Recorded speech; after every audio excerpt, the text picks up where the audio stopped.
Next এবার দেখ types of unit sell.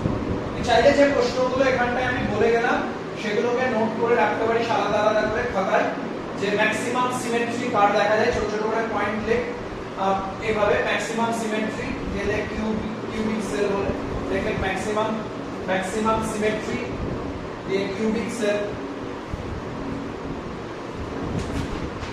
Maximum unsymmetry triclinic cell, কারণগুলো বলে দিলাম। Maximum symmetry cubic cell, maximum আনসিমেট্রি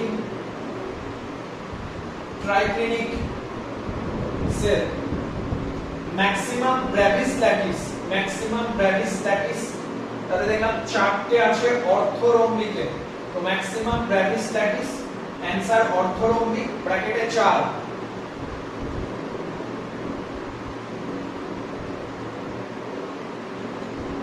আর এই লিখছিস যেহেতু একই সাথে লিখে নে, number of crystal lattice 7, number of crystal lattice 7 আর number of Bravais lattice 14, number of Bravais lattice 14, এটাকে লিখে নে। এবারে সমস্ত কিছু মুছে দিচ্ছি, আমাদের সিলেবাসের ট্রিক্সটাও লিখে নিস পাশে, যেরকম ট্রিক্সটাকে বললাম যে কিউট রমা তার হাঁসকে অর্থ দিয়ে মোনার ক্লিনিকে নিয়ে গেল।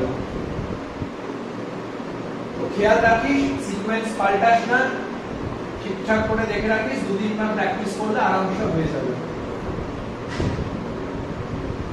এবার হেডিং দে টাইপস অফ ইউনিট সেল বলে, আর আমাদের সিলেবাসে কিউবেরই আছে টাইপস অফ ইউনিট সেল, তাও আমি একবার এন সেন্টারটা নতুন বলে একটু শিখিয়ে রাখবো। টাইপস অফ ইউনিট সেল, আর আমাদের বেসিক্যালি সিলেবাসে কিউবিক সেলের দরুনই পড়াশোনা করতে হবে। তো আমরা দেখলাম তিনটে ক্যাটাগরি ছিল, প্রথম লিখেছিলাম এসসি বা সিম্পল কিউবিক বা সিম্পল সেন্টার্ড কিউবিকটা আমরা প্রথম নিয়ে আসছি। ফার্স্ট ক্যাটাগরি হচ্ছে সিম্পল কিউবিক বা যেটাকে আমরা প্রিমিটিভ কিউবিকও বলতে পারি, প্রিমিটিভ সেলও বলতে পারি, primitive cubic unit cell, first type of আমার ইউনিট সেল। তো এদের ক্ষেত্রে আমরা দেখব যে আমরা একটা কিউব বানিয়ে নিচ্ছি সবার প্রথমে।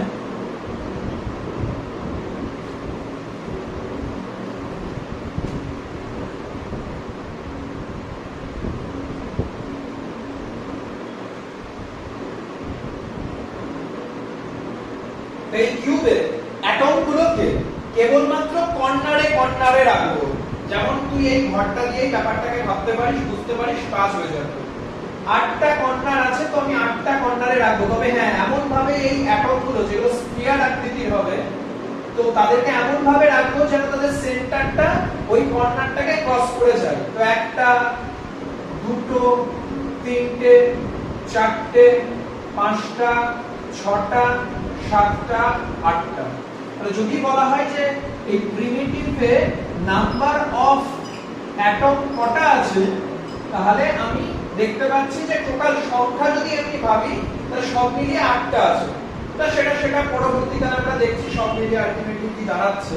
তো নাম্বার অফ হচ্ছে 8টা, কিন্তু প্রত্যেকের যদি আমি কন্ট্রিবিউশন দেখি তাহলে দেখবো এই ইউনিট সেলের দরুন এই স্ফিয়ারটা তার নিজের গোটা কন্ট্রিবিউট করেনি, যেন মনে হচ্ছে এটা এমন একটা বয়ফ্রেন্ড যার একটাই গার্লফ্রেন্ড না, লাল রঙের যেটা কিউব এঁকেছি সেটা তার গার্লফ্রেন্ড, তার কিছুটা তাকে দিয়েছে। এবার কতটা দিয়েছে সেটাকে আমরা বলছি কন্ট্রিবিউশন। তাহলে কন্ট্রিবিউশন কত সেটা আমাদের এখানটায় দেখতে হবে পার অ্যাটমে, প্রত্যেক অ্যাটম কতটা করে কন্ট্রিবিউশন রেখেছে। তাহলে ভালো করে দেখ যে এই কিউবে, এই কিউবটাকে এরকম ভাবে ভাব, পাশে একটা কিউব থাকবে, মানে এখানটা একটা লাল রঙের আমরা কিউব আঁকতে পারি আবার একই রকম ভাবে। তাহলে এর দুটো গার্লফ্রেন্ড হলো, এটা একটা এটা একটা। মাথার উপরে নিয়ে থাকতে পারে, তাহলে 3টে। এ পাশে একটা হতে পারে 4টে, এর সামনে একটা নিতে পারে 5টা, তার এ পাশ থেকে একটা 6টা, মাথার উপরে একটা 7টা, মাথার উপরে 8টা। তাহলে সব মিলিয়ে এ টোটাল 8 জন। এক তো নিচের জায়গা, তারপরে মাথার উপরে, তারপরে এখানটা, তারপরে এখানটা, 4টে হয়ে গেল। এবার এর সামনে ভাব, এর সামনেও একই রকম ভাবে এখানটায় একটা লেগে আছে কিউব, 5 নম্বর কিউব, এখানে একটা কিউব লেগে আছে 6 নাম্বার কিউব, এটার উপরে একটা 7 নাম্বার কিউব আর এটার উপরে 8 নাম্বার কিউব। তাহলে কন্ট্রিবিউশন পার অ্যাটম যদি বলি তাহলে সকলে একের 8 করে, মানে বয়ফ্রেন্ড এর 8খানা গার্লফ্রেন্ড, তাহলে এক একটাকে একের 8 করে তার কন্ট্রিবিউশন রাখছে, তাই আমি এখানে লিখেছি কন্ট্রিবিউশন পার অ্যাটম হচ্ছে একের 8। এরপরে আমাদের জেড এফেক্টিভ বার করতে হয়। জেড এফেক্টিভ বা কার্যকারী অ্যাটমিক নাম্বার। জেড এফেক্টিভ মানে এফেক্টিভ অ্যাটমিক নাম্বার।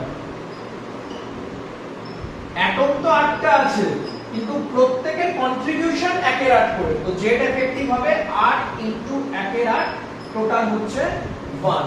এই হচ্ছে এর জেড এফেক্টিভের কথা। পরের যে কথাটা আমরা বলবো সেটা হচ্ছে যে এটা কি জিনিস। আগেই আমরা দেখে নিয়েছি যখন ইউনিটস এর শুরুতে পড়েছি যে আমরা সাধারণত এরকম ভাবে এ বি সি তে ভাগ করে নিই, আর একটু আগেই দেখলাম কিউবের ক্ষেত্রে a = b = c। কিউবের ক্ষেত্রে আজকে শুরুতে এদিক দিয়ে পড়াশোনা করে নিয়েছি, অর্থাৎ এদিকে যাই তাতেও আমি a বলতে পারি, এদিকেও a বলতে পারি, এদিকেও a বলতে পারি, যেহেতু তিনটে ইকুয়াল। কিউবের আমরা দেখলাম অ্যাক্সিয়াল ডিসটেন্সটা, তাহলে এটাই হচ্ছে সেটা। তুই সে এভাবে বোঝা তাহলে এটা বুঝবি, এভাবে বোঝা তাহলে এটা বুঝবি, বা এভাবে বোঝা তাহলে এটা বুঝবি, কিন্তু যাই হোক না কেন তাকে a বলে ডাকতে পারি, কারণ a = b = c কিউবের একটা ক্যারেক্টারিস্টিক ছিল, তাই এটা হচ্ছে a। বাস্তবে আমি লাড্ডু দুটোকে দুজন থেকে আলাদা করে রেখেছি বোঝানোর জন্য, যাতে নোংরা না হয়, কিন্তু যদি আমি যদি মনে করি ওই প্লেনের ছবিটা একবার আঁকবো, বাস্তবে কিন্তু এই লাড্ডু পাশের লাড্ডুর সাথে জয়েন আছে, এই লাড্ডু পাশের লাড্ডুর সাথে এভাবে জয়েন আছে। অর্থাৎ আমি যদি এই স্ফিয়ারের কথা বলি তাহলে এটা হচ্ছে তার ব্যাসার্ধ r। আমি যদি এই স্ফিয়ারের কথা বলি তাহলে তার ব্যাসার্ধ বা রেডিয়াস হচ্ছে r। তাহলে আমার এইটা অর্থাৎ a, এজ লেন্থ যাকে বলা হয়, সেই এজ লেন্থ বা অ্যাক্সিয়াল ডিসটেন্স a সমান, আমি ছবি দেখে বুঝতে পারছি যে এটা a সমান r + r 2r হবে, r + r 2r হবে, যেখানে r কি জিনিস, r হচ্ছে রেডিয়াস অফ অ্যাটম, একটা অ্যাটমের রেডিয়াস হচ্ছে r। r কি জিনিস, রেডিয়াস অফ অ্যাটম। আমার এখানটায় দেখতে পাওয়া যাচ্ছে না, তাই উপরে লিখছি এই জায়গাটা, এটার পরে কোন লিখবি, জেড এফেক্টিভের নিচে লিখবি। আমরা কি বললাম যে এজ লেন্থ, এজ লেন্থের যদি কথা বলি, যেটাকে আমরা a বলে চিনি, এটা এজ লেন্থ a সমান, দেখতে পাচ্ছি r + r, ছবি আমাকে বলে দিচ্ছে r + r that is 2r হচ্ছে এজ লেন্থ, যেখানে r কি জিনিস, r হচ্ছে রেডিয়াস অফ অ্যাটম। তো এদের কন্ট্রিবিউশনটা বুঝতে পারছিস কিনা, এটাই হচ্ছে এখানকার মেইন কনসেপ্ট, এদের কন্ট্রিবিউশনটা বোঝা যাচ্ছে কিনা। তো সেটা আমরা একটু দেখে নিই, এটাকে নোট করে নে, তারপরে দেখ। এটা যে কথাটা বলছি, ধরে নেই চারটে যে এরকম ভাবে আছে, আমরা সেটা এভাবে রিপ্রেজেন্ট করাচ্ছি, চারটে বলকে এভাবে। তো আমার এরকম ভাবে অ্যাকচুয়ালি রিপ্রেজেন্ট আছে কার না, আমাদের সিম্পল কিউবিকের ক্ষেত্রে। আমরা কি করলাম, যদি এটাকে ধরে নিই, যেমন ভাবে এখানে আমি এটার কথা বলছি, তাতে বলেছি a নাকি টোটাল 8খানা ইউনিট সেলের সাথে যুক্ত হবে, টোটাল 8 জনের সাথে কন্ট্রিবিউট রাখবে। এই যদি বয়ফ্রেন্ড হয় তো একটা এর ইউনিট সেল আছে পাশে এদিক থেকে, এই যে এই ইউনিট সেলটা সেকেন্ড জোন, মাথার উপরের জোন, এই যে এইভাবে মাথার উপরের জোনের সাথে এইভাবে লেগে আছে 3 নাম্বার, একটা মাথার উপরে ডাইরেক্ট এভাবে লেগে আছে 4 নাম্বার। তাহলে 1, এই পাশে 2, এই পাশে 3, এই পাশে 4, এবার সামনে চলে আয় 5, এ পাশ থেকে 6, মাথার উপর থেকে 7, আর এখান থেকে এর সামনে একটা আরেকবার 1, 2 পাশাপাশি হয়ে গেল, এর মাথার উপরে 3, এর মাথার উপরে 4, এবার এর সামনে চলে আয় 5, 6, 7, 8। সেজন্য আমি বলেছি কন্ট্রিবিউশন পার অ্যাটম 1/8 হবে, অর্থাৎ এক একটা স্ফিয়ার টোটাল 8টা করে ইউনিট সেলের সাথে কানেক্টেড আছে, তাই বলে এটাকে পড়াশোনা করেছে। নেক্সট এবার আমরা কোঅর্ডিনেশন নাম্বারকে নিয়ে পড়াশোনা করব, অর্থাৎ সবর্গাঙ্ক সংখ্যা। মুখস্থ করবি না, বোঝার চেষ্টা করবি। যদি এখানকার আমি কোঅর্ডিনেশন নাম্বারের কথা বলি, আমরা সকলে জানি কোঅর্ডিনেশন নাম্বার মানে যে কোনো একটা স্ফিয়ার তার সাথে নেবার অ্যাটম কতগুলো, অর্থাৎ ডাইরেক্ট যুক্ত আছে কাদের সাথে সাথে, কোঅর্ডিনেশন নাম্বার কত হবে। তো দেখ আমি কি বলেছি, আগে যে বাস্তবে এরা এদের সাথে জয়েন্ট থাকে, যে এই ছবিটার দিকে তাকা তাহলে বুঝতে পারবি। আমি ধরে নিই এরই কোঅর্ডিনেশন নাম্বার বার করতে চাইছি, তাহলে এই ডাইরেক্ট কার কার সাথে জোড়া লেগে আছে দেখ। আমি ছবিটাকে একটু নোংরাই করে দিচ্ছি যাতে বুঝতে পারি।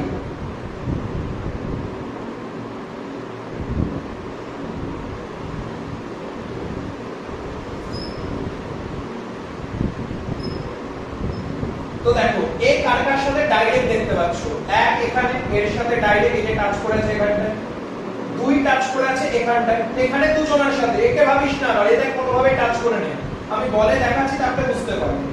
তারপরে কি, তারপরে এটার সাথে টাচ করে আছে নিচের সাথে, 3 নাম্বার ডাইরেক্ট যুক্ত আছে হচ্ছে 3 নাম্বারের সাথে। অর্থাৎ আমি এইভাবে বোঝাতে চেষ্টা করছি, এক এর সাথে ডাইরেক্ট যুক্ত, সেকেন্ড এটার সাথে যুক্ত সেটা হচ্ছে এটার সাথে ডাইরেক্ট যুক্ত, 2 নম্বর দুজন হলো, থার্ড নিচের জন যেটা তার সাথে যুক্ত, 3 নাম্বার হলো। একই রকম ভাবে এ পাশে যে ইউনিট সেল থাকবে সেখানে যে অ্যাটমটা থাকবে তার সাথে যুক্ত হবে, 4 নাম্বার। মাথার উপরে যেটা থাকবে তার সাথে যেটা যুক্ত থাকবে সেটার সাথে ডাইরেক্ট একটা 5 নাম্বার, আর অবভিয়াসলি এখানে যেটা ডাইরেক্ট যুক্ত থাকবে তার সাথে 6 নাম্বার। অর্থাৎ কোঅর্ডিনেশন নাম্বার 6 হচ্ছে। বেটার বলে দেখ বুঝতে পারবি খুব ভালো করে। যদি আমি মনে করি এই যে গ্রিন কালারের সবুজ রঙের বলটা কার কার সাথে এখন যুক্ত আছে, এই রেড কালারটা আর এই রেড ইয়েলো কালারটা দুজন হয়ে গেল, তাহলে এরকম ভাবে যদি রিপ্রেজেন্ট করি তাহলে এই বলের সাথে একটা, বা আমি যদি এটাকে উল্টে দিয়ে ভাবি এরকম ভাবে প্রথমে একবার দেখে নিস, তাহলে এই বলটা যুক্ত আছে এর সাথে 1 নাম্বার, যুক্ত আছে ইয়েলোর সাথে 2 নাম্বার, আর রেড এর সাথে দেখ গ্রিন এর কোনো কানেকশন নেই, ফাঁকা আছে, সেজন্য আমি বলেছি এর সাথে এর কোনো কানেকশন নেই, তাহলে এখান থেকেই দুটো হয়ে গেল। এবার এভাবে দেখ, এভাবে দেখ, বা যেহেতু গ্রিন বল দিয়ে দেখাচ্ছিলাম তো গ্রিন বল দিয়ে দেখতে চাইলে গ্রিন বল দিয়ে দেখ। এবার এভাবে এদের এই নিচেরটার সাথেও যুক্ত আছে, তাহলে 1 2 3 তিন জনের সাথে যুক্ত হয়ে গেল। এভাবে দেখলে এটা আর এটার সাথে যুক্ত, আর এভাবে যদি দেখি তাহলে দেখতে পাচ্ছি এটা আর এটা সব মিলে 3টে হলো, কারণ এ তো কমন হয়ে গেছে, এরকম রাখলেও আর এরকম রাখলেও। এবার বলছি এটার পাশে ডাইরেক্ট একজন যুক্ত থাকছে, 4 নাম্বার এটা, এটার সাথে যুক্ত আছে ডাইরেক্ট 5 নাম্বার এটা, আর তুই বলছিস দাদা এদিক থেকে যেটা তার সাথে এটার কোনো কানেকশন নেই, ভালো করে ভেবে দেখ এর কোনো কানেকশন নেই, এর সাথে ওটা লেগেছিল, এরকম ভাবে রাখছিল, এটার উপরে যা আছে তার সাথে ডাইরেক্ট যুক্ত। তো পাশের জন যে এভাবে যে আছে তার সাথে যুক্ত, বুঝতে পারলি কিনা দেখ, এভাবে 7 2 3 দুটো তো হয়ে গেল, এখানে একটা এখানে একটা, মাথার উপরে একটা, এই পাশে একটা, আর নিচে একটা, আমরা এভাবে ভাগ করছি, তাহলে সব মিলিয়ে যেটা দাঁড়াচ্ছে সেটা হচ্ছে এদের কোঅর্ডিনেশন নাম্বার 6। তো কোঅর্ডিনেশন নাম্বারের পরে এই কটা জিনিস আমরা রেডি হয়ে গেলে এরপর আমরা প্যাকিং ফ্র্যাকশনকে নিয়ে পড়াশোনা করব। তো প্যাকিং ফ্র্যাকশনকে আলাদা করে দেখাচ্ছি, আগে শেষ করে নিয়ে এটা তারপরে দেখাচ্ছি। সেকেন্ড ক্যাটাগরি দেখ সিম্পল ইউনিট সেলের পরে এই কটা নোট বানিয়ে নিয়ে যে কটা ঘন্টায় লেখা আছে। সেকেন্ড হচ্ছে বডি সেন্টার।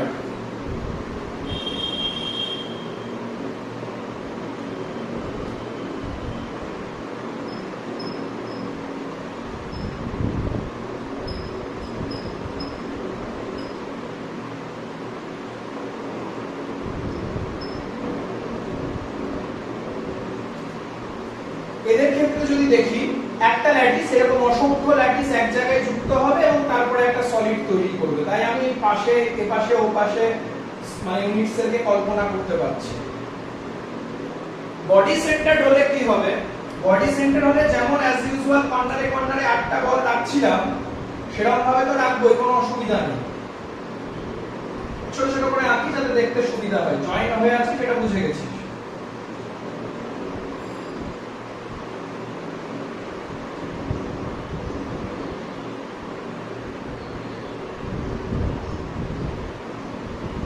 এইভাবে আমরা আমাদের যেমন ভাবে 8টা রাখতে রেখেছিলাম সেরকম রাখবো। বডি সেন্টার হলে এই বডির মাঝখানে এখানেও কিন্তু আমাদের একটা বলকে রাখতে হবে, যে বেসিক্যালি এর সাথেও টাচ করে থাকবে আর এই কর্নারও টাচ করে থাকবে। অর্থাৎ এই রুমের যদি কথা বলি তাহলে এই মাঝখানে একটা বড় লাড্ডু আছে যা ওই লাড্ডুর সাথে যুক্ত, আমার নিচের এই প্রান্তের লাড্ডুর সাথে যুক্ত, এরকম একটা অবস্থা। তাহলে আমি যদি এখানটার কথা বলি, জেড এফেক্টিভ বার করতে চাই ডাইরেক্ট, 8টা কর্নারে 8 জন অ্যাটম আছে আর প্রত্যেকের কন্ট্রিবিউশন 1-8 করে, সেটা আমরা জানি। আর মাঝখানে একটা লাড্ডু আছে, সেই লাড্ডুটা শুধু এই ইউনিটস এর, একটাই বয়ফ্রেন্ড আর একটাই গার্লফ্রেন্ড, মানে এই বাড়ি ঘরের মাঝখানে যদি কোনো লাড্ডু থাকে তাহলে সে শুধুমাত্র এই ঘরেরই, তাহলে একটাই আছে আর তার কন্ট্রিবিউশনও পুরোপুরি ভাবে 1, তাই জেড এফেক্টিভকে আমরা 2 বলতে পারি এখানে। প্রথম কথা জেড এফেক্টিভ বেরিয়ে গেল। নেক্সট এরপরে আমাকে কি বার করতে হবে, এজ লেন্থের সাথে রেডিয়াসের সম্পর্ক, relation between a and r, relation between a and r, edge লেন্থের সাথে আমরা রেডিয়াসের সম্পর্ক বার করছি। দেখো আমি কি বললাম, এ কার সাথে যুক্ত, এই লাড্ডুটা যেটা কর্নারের লাড্ডু, এই লাড্ডু যা এই কর্নারের লাড্ডু, আর তার সাথে মাঝখানে লাড্ডুটা যুক্ত, এই লাড্ডুটা যুক্ত। তাহলে আমি পরিষ্কার যেটা এখান থেকে বুঝতে পারছি, জেনারেলি এটা হচ্ছে এ, এই ফর্মটা হচ্ছে এ। এটা যদি এ হয় তাহলে আমরা সকলে জানি এটা কিউবিকের কর্ণ। কিউবের কর্ণকে আমরা কি বলে থাকি, কিউবের কর্ণ হচ্ছে √3a। আর আমি যদি তার অর্ধেকে চলে যাই, এইটুকুর কথা বলি, অর্ধেক, তাহলে √3a/2, একদিকে আমি লিখে নিচ্ছি √3a/2 এর কথা। আর এইটুকুর মধ্যে কি আছে, একটা আর প্লাস আরেকটা, তাহলে √3a/2r। তাহলে এখানে a আর রিলেশন, আর এর মধ্যে রিলেশন হচ্ছে a = 4r/√3। আর পড়ে আছে এখানকার কোঅর্ডিনেশন নাম্বার। কোঅর্ডিনেশন নাম্বার কত হবে দেখো, খুব সহজ, এই লাড্ডু এর সাথে যুক্ত, এর সাথে যুক্ত, দুটো হয়ে গেল। একই রকম ভাবে এর সাথে যুক্ত 3টে, এর সাথে যুক্ত 4টে, এই লাড্ডুটার সাথে যুক্ত 5টা, এই লাড্ডুর সাথে যুক্ত 6টা, এই লাড্ডুর সাথে যুক্ত 7টা, এই লাড্ডুর সাথে যুক্ত 8টা। স্বাভাবিক, আমি বাড়ির মাঝখানে যদি একটা সেন্টারে বিরাট বড় লাড্ডু রাখি, তো 1 2 3 4, এদিককারও 4টে কর্নারের লাড্ডুর সাথে যুক্ত, এদিককারও 4টে কর্নারের লাড্ডুর সাথে ডাইরেক্ট যুক্ত, তো নেবার হচ্ছে 8 জন। তো এদের ক্ষেত্রে কোঅর্ডিনেশন নাম্বার 8 হবে, যেটা আগের বার আমরা 6 পেয়েছিলাম। বডি সেন্টারের ক্ষেত্রে 8 হচ্ছে কোঅর্ডিনেশন নাম্বার। নোট বানা, তারপরে দেখ। মানে আমরা যদি বডি সেন্টারের কথা বলি, তাহলে উপরে 4টে, এখানে 4টে আছে, মাঝখানে একটা বল এরকম রেখে দিয়েছি, সে আবার নিচে আরো 4 জনের সাথে লেগে আছে। তো কোঅর্ডিনেশন নাম্বারে দেখ, এই হলুদ রঙের বলটা উপরের 4 জনের সাথে যুক্ত আছে, এর সাথেও টাচ করে আছে, এই যে টাচ, লালের সাথেও টাচ, এটা টাচ, তো 4 জনের সাথে আমাদের টাচ করে আছে। একই রকম ভাবে নিচেও, অর্থাৎ এরকম ভাবে যদি ভাবি, এবার নিচেও 4 জনের সাথে যুক্ত আছে, তাই এখানে আমি লিখেছি কোঅর্ডিনেশন নাম্বারটা 8। আর এদের আমরা রেডিয়াসটা কি করে বার করলাম সেটা পরিষ্কার বুঝতে পারছিস। এই একটা লাড্ডু যদি পাশের একটা লাড্ডুর সাথে ডাইরেক্ট যুক্ত থাকে, এভাবে যদি ডাইরেক্ট যুক্ত থাকে, তাহলে এর আর আর এর আর সব মিলিয়ে 2r লিখেছি। আর এটার ভ্যালু অবভিয়াসলি কোনো একটা কিউবের কর্ণের হাফ করেছি, তাহলে √3a/2 হবে। সেই হিসাবে আমাদের এই রিলেশনটা চলেছে। আগে বল যে সিম্পল কিউবিকের ওই যেটা কোঅর্ডিনেশন নাম্বার 6 বললাম, ওটা বুঝতে পেরেছিস? এটা বল ছাড়া দেখানো যাবে। বেশ, ঠিক আছে, তাহলে পরেরটাই চলে যাচ্ছে। এরপরে থার্ড ক্যাটাগরিতে চলে যায়, যেখানে আমরা পড়াশোনা করব এফসিসি বা ফেস সেন্টার্ড কিউবিক নিয়ে।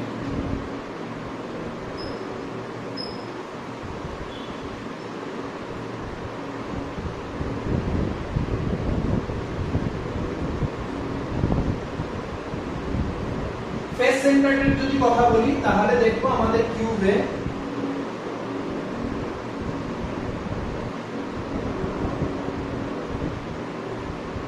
যেমন কর্নারে লাড্ডু থাকবে তেমন থাকবে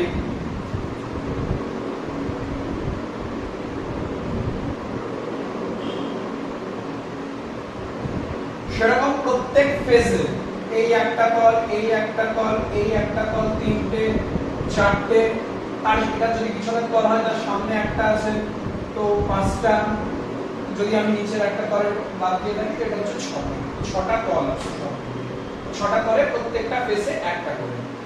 এখানে তাহলে যদি আমি জেড এফেক্টিভের কথা বলি, 8 জন তো একের আটের সাথে কন্ট্রিবিউট হয়ে আছে, কোনো অসুবিধা নেই। আর 6টা ফেস আছে, টোটাল 6টা অ্যাটম আমি রেখেছি, প্রত্যেকের কন্ট্রিবিউশন কত করে হবে ভালো করে ভেবে দেখ, হাফ হাফ করে হবে। একটা লাড্ডুকে তুই যদি একটা তলে, মানে আমার ধরে নে এই ছাদে যদি আমি একটা লাড্ডু এভাবে ঝোলাই, তাহলে যেমন সে এইদিকেও একটা গার্লফ্রেন্ড পাচ্ছে অর্থাৎ ইউনিট সেল পাচ্ছে, সেরকম একটা উপরেও রাগ পাবে। তুই চাইলে এটা দিয়ে বোঝার চেষ্টা কর যে ধরে নে এটা হচ্ছে ছাদ, আর এখানটায় আমি বলটাকে ভিতরে ঢুকিয়ে রেখেছি, মানে মাঝখানে ঢুকিয়ে দিয়ে এরকম চারটের মাঝখানে ঢুকিয়ে দিচ্ছি, এরকম ভাবে ভিতরে ঢুকে আছে। এই হচ্ছে অবস্থা, এটার সাথে কানেক্টেড আছে, তার আলাদা কথা, জায়গা নিয়ে বলে বোঝাচ্ছি না। তো এখন এই যে হলুদ রঙের এটা, তার অর্ধেক যেমন এই নিচের ল্যাটিসে রেখেছে, সেরকম এর উপরেও একটা ইউনিট সেল আছে, তার সাথেও কন্ট্রিবিউশন আছে হাফ করে। তো সেই জন্য এর এক একটা অ্যাটমের কন্ট্রিবিউশন হচ্ছে হাফ হাফ করে, যেটা আমি ফেসে রেখেছি। এরকম 6টা ফেসে রাখা হয়েছে, তাহলে যথারীতি এখানে আমি 6 ইনটু হাফ পেয়ে যাব। 6 ইনটু হাফ পেয়ে গেলাম, তাহলে z এর ভ্যালু এখানটায় চলে আসছে 1 plus 3, that is equal to 4। Next হচ্ছে relation between a and r। এখানে কে কার সাথে কানেক্টেড, মাঝখানে ঢুকিয়ে দিয়েছি, সেটা বুঝতে পেরেছি যে এটার মাঝখানে ঢুকিয়ে দিয়েছি, অর্থাৎ আমি এরকম ভাবে ভাবতে পারি ছবিটা, এই মাঝখানে আমি ঢুকিয়েছি, একটা তো এই কর্নারে লাড্ডু আছে, যে কোনো একটা কর্নার থেকে ছবিটা বোঝাচ্ছি, এটা একটা আছে আর এটা একটা আছে, এরকম ভাবে এদের মধ্যে রিলেশন।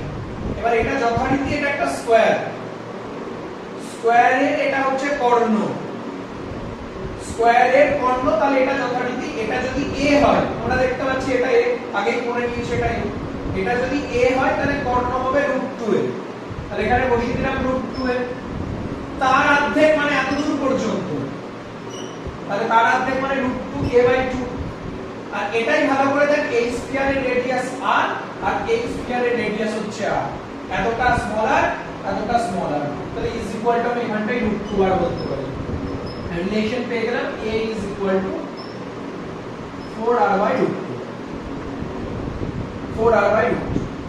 পড়ে আছে কোঅর্ডিনেশন নাম্বার, এটা কোঅর্ডিনেশন নাম্বার কিন্তু বুঝতে যথেষ্ট বেগ পেতে হবে, ভালো করে না বুঝলে। দেখ এক তো এটা, এই লাড্ডুটা এর সাথে যুক্ত, এর সাথে যুক্ত দুজন, একই রকম ভাবে ডাইরেক্ট এর সাথে যুক্ত তিনজন, এর সাথে ডাইরেক্ট যুক্ত, কোঅর্ডিনেশন নাম্বার মানে ডাইরেক্ট কতগুলো লাড্ডুর সাথে লেগে আছে। তো চারটে তো হয়ে গেল, কোনো অসুবিধা নেই, বুঝতে কোনো অসুবিধা নেই। এবার মধ্যে কি করতে চলেছি, এই লাড্ডুটা মাঝখান অবধি আছে, মানে এরকম ভাবে আছে,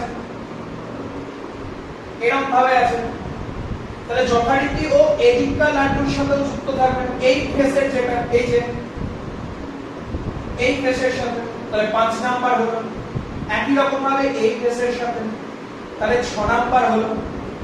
এই দিকেই যেটা আঁকা ছিল এই পাশেরটা, তার সাথে একটা 7 নাম্বার হলো। এই পাশ থেকে যেটা সামনে থেকে আছে তার সাথে যুক্ত, তাহলে 8 নাম্বার হলো।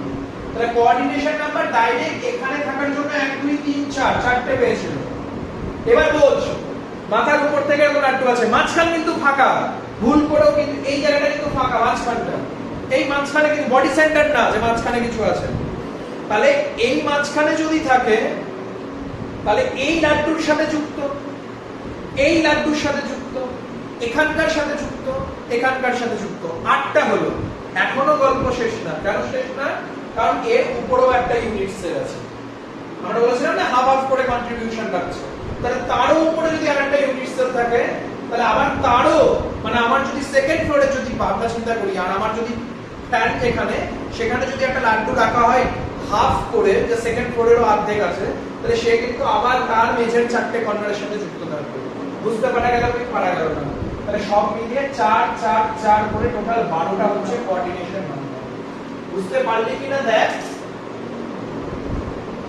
কি করলাম, মাঝখানের জোন যেটা আমি বেসিক্যালি আমার ফেস সেন্টারের 4 জন ছিল এখানে, তার মাঝখানে এখানটা একটা রেখেছি যে অর্ধেক ঢুকে আছে ভিতরে। তো এ তো 4 জনের সাথে যুক্ত, তো কোঅর্ডিনেশন নাম্বার 4, তো ভিতরে অর্ধেক ঢুকে আছে বলে আমি এখানটা এরকম করে দেখানোর চেষ্টা করছি, অর্ধেক ঢুকে আছে। এদিক থেকে যে মাঝখানে আছে তার লাড্ডুর সাথে যুক্ত, এদিককার মাঝখানে লাড্ডুর সাথে যুক্ত, এদিককার মাঝখানে লাড্ডুর সাথে যুক্ত, এদিককার মাঝখানে লাড্ডুর সাথে যুক্ত। তো আরো 4 8 নিচের সাথে কেন না, কারণ মাঝখানে ফাঁকা আছে, আমি বলেছি ডাইরেক্ট কাজ করে থাকতে হবে। 8টা হয়ে গেল। আবার এর অর্ধেক উপরেও আছে, তো তার উপরে যে ল্যাটিসটা থাকবে তার এদিকে 1 2 3 4 টোটাল 12খানা। তো এই জন্য এদের কোঅর্ডিনেশন নাম্বার 12। এরপরেও যদি বুঝতে না পারিস তাহলে ওই সাইলেন্সারের মতো মুখস্থ করে নিতে হবে যে এর কোঅর্ডিনেশন নাম্বার হয়, ওর একটা কোঅর্ডিনেশন নাম্বার। তো এরপর আমরা প্যাকিং ফ্র্যাকশনটাকে দেখি, প্যাকিং ফ্র্যাকশন সম্পর্কে আমরা কি ইনফো পাচ্ছি। বুঝে দিলাম সব।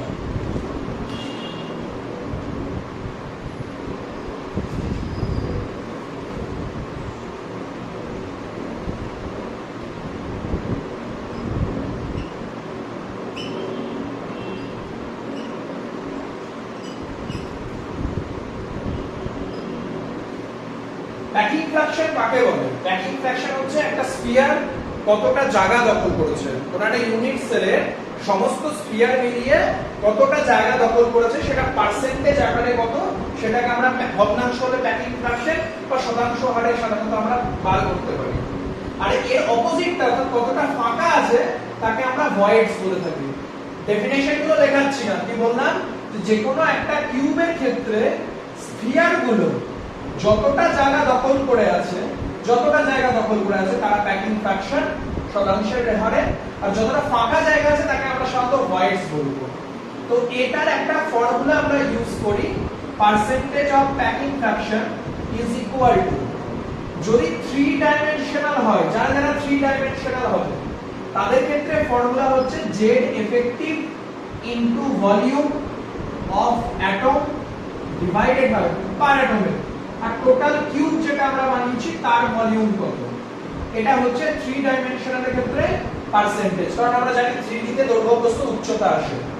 আর যদি 2 ডাইমেনশনাল কোনো অবজেক্ট হয় তাদের পার্সেন্টেজ অফ প্যাকিং ফ্র্যাকশন বার করার রাস্তা হচ্ছে কিন্তু 100 থাকবে, 100 তো দিতেই হবে ইনটু 100। আর যদি আমি 2 ডাইমেনশনাল কোনো অবজেক্টের কথা বলি তাহলে যথারীতি সেখানে z এফেক্টিভ এর সাথে ভলিউম না দৈর্ঘ্য ইনটু প্রস্থ অর্থাৎ এরিয়া চলে আসবে। তো area of atom divided by area of কিউবের কথা তখন আমরা বলবো যদি এটা 2 ডাইমেনশন হয়, obviously ইনটু 100 থাকবে। এটা হচ্ছে প্যাকিং ফ্র্যাকশনের ফর্মুলা। তো এই প্যাকিং ফ্র্যাকশন সহকারে এবার আমরা একটা জায়গায় লিস্ট বানিয়ে নিচ্ছি, simple cubic, test centre cubic এবং বডি সেন্টার কিউবিকের।